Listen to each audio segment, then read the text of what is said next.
Alright, ladies and gentlemen, welcome to another simulation video. This time we're going to be doing a fatal four-way tables match between some of the top TNA superstars that I have on my brand. And, well, let's just get right into it. This is going to be playing in the background as I start talking, and we're going to be able to watch some pretty good action here from TNA Wrestling. Now, I have always been Team WWE, even when TNA said that they were going to bring in Hogan and Bischoff and try to compete Monday nights. I was interested, and I started watching TNA, but I have always been a fan of WWE.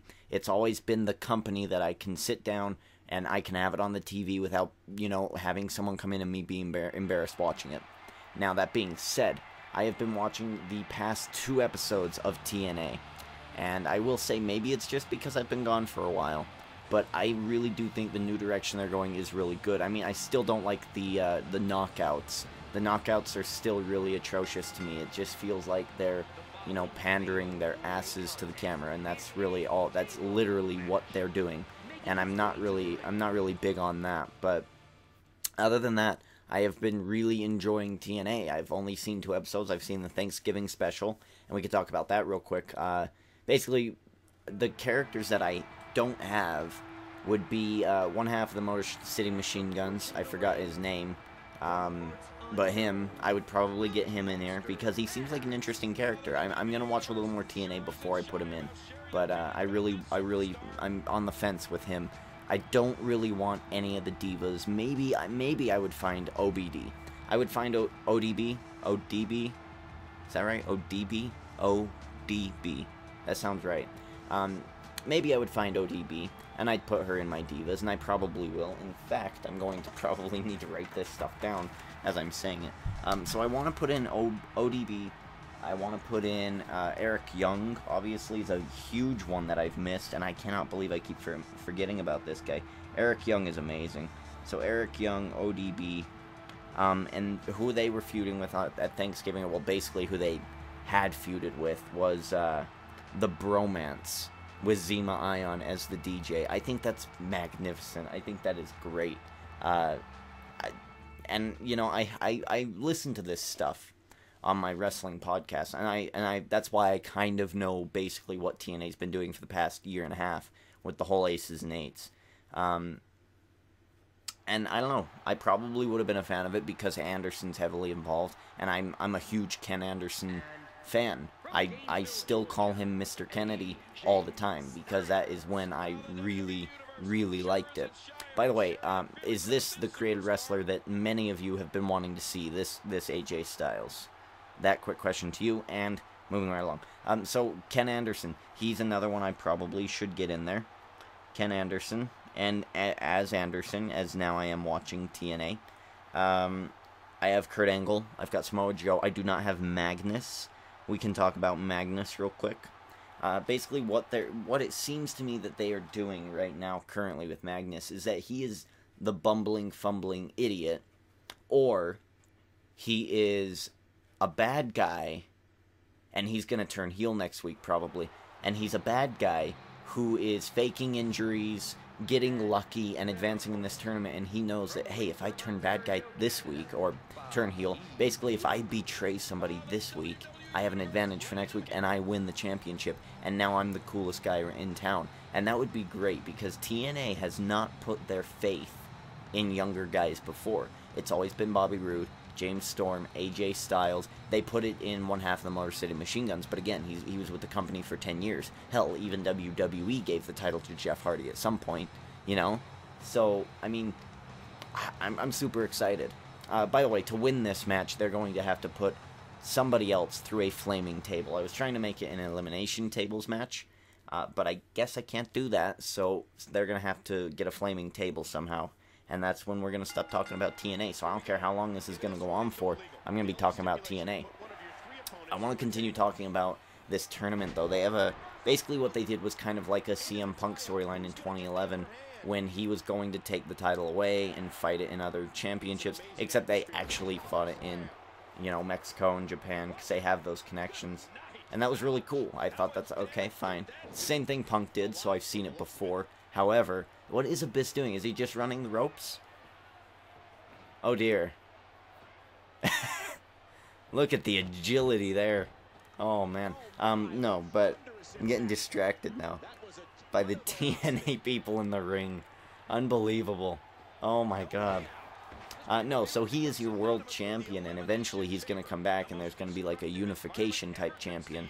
And so that'll be very interesting, and I hope it's Magnus versus AJ Styles, and I hope Magnus wins, because that is how you create a star. You do not need AJ Styles to win all the time. That's not going to make good wrestling. People will come to watch AJ Styles. They will come to watch Beer Money, who are now known as just Bobby Roode and James Storm.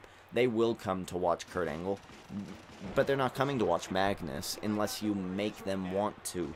And I think Magnus does have what it takes. I am still a little iffy on his acting. You know, I have a lot of issues with acting in wrestling. If I don't believe you, I just don't believe you. And Kurt, like Miz, he has flares of brilliance, and then he just, you know, he just disappoints.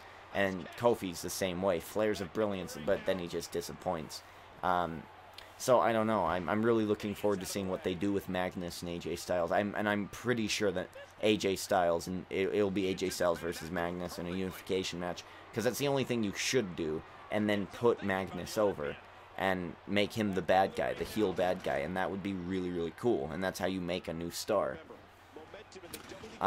Bully Ray is looking to take out Ken Anderson, because Ken Anderson took down the Aces and Eights with the help of the Main Event Mafia and stuff like that.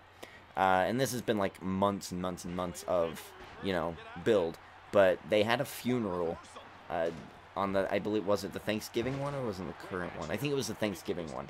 So they have this funeral, and it was hilarious. It was a great skit, great segment, and I did like that. Oh, look at that, he went through the table, but it wasn't flaming. Too bad. So they had that skit, and I still like Ken Anderson. There's a lot of people who, on my podcast, the Smart Wrestling Fan Podcast, they hate Mr. Anderson, who I probably still call Kennedy every once in a while, so don't get confused. They don't like him, and I've always liked him, and I never really understood why, but I don't know, I just find him entertaining. I find his moveset awesome. His gimmick with a microphone is great. I just, you know, what's not to like, besides he is kind of a jerk and kind of an asshole. They say that he's not very good at acting, and I disagree. I mean, I think it's just, you know, whoever you like, and they just don't happen to like him. Other people to talk about, Samoa Joe still doing nothing. Literally nothing. He was eating and drinking. That's all I've seen Samoa Joe do. Eat and drink. So that's it. I don't want Jeff Hardy to win the championship. I really dislike Jeff Hardy. He is not one of my favorites at all. Him and Rey Mysterio, they should just disappear. That's what I want. Oh my god. Oh, I was going to say, is he going to powerbomb him through AJ Styles? Jesus, these tables, man, are getting destroyed. Someone's going to have to get a flaming table here eventually. Now we can talk about Abyss and his storyline with Ego, which is the, what is it? The Elite Gentleman, no, what is it? I don't know the E, but it's the something Gentleman Order or whatever, and it's it's called Ego, and it's really, really good. I like these guys, and I've always liked these guys. These guys have been the best wrestlers in the company, like they said on one of the episodes, for the past 10 years. So, yep, they're doing good stuff, but the more interesting stuff is Abyss, because Abyss has been Abyss, and he's also been Joseph Park for about a year and a half or two, and that's been great as well. But Abyss has been Abyss for the whole time I think he's been here.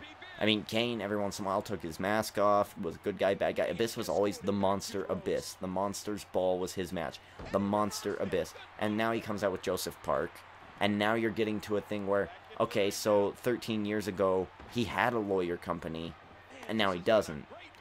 So, is their storyline going to be that 13 years ago, when his company went bankrupt, he went crazy, and he turned into the Monster Abyss, and he became a professional wrestler, and now, ever since 2 years ago, he got hit on the head too hard, and he's having, like, his head is having issues comprehending that he's the same person?